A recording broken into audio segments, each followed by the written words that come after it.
35 कोटी रुपये किमतीचं हे जहाज केवळ 2 कोटी रुपयांना भंगारात काढलं जातंय.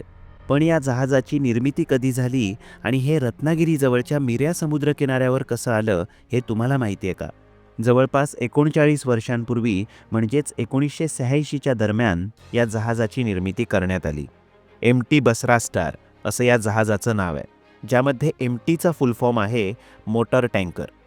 तेल वाहतूक करणारे हे जहाज जवळपास 245 फूट लांब आणि 36 फूट रुंदीचं आहे. जून 2020च्या दरम्यान अरबी समुद्रातून प्रवास करत असताना निसर्ग चक्रीवादळाच्या तडाख्यामुळे हे जहाज रत्नागिरीजवळील मिरकरवाडा बंदरात आश्रयासाठी आले. पण वादळाच्या तीव्रतेचा सामना हे जहाज करू शकले नाही आणि इथून जवळच असणाऱ्या मिऱ्या समुद्रकिनाऱ्यावर येऊन आदळले. त्यानंतर तब्बल 5 वर्ष हे जहाज या समुद्रकिनाऱ्यावर आहे.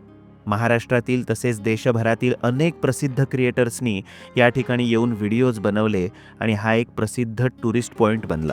पण आता या जहाजाला भंगारात काढण्याची प्रक्रिया सुरू झाल्यामुळे येत्या काही दिवसातच हे जहाज या ठिकाणी नसेल, पण फोटो आणि व्हिडिओच्या माध्यमातून नेहमीच आठवणीत राहील.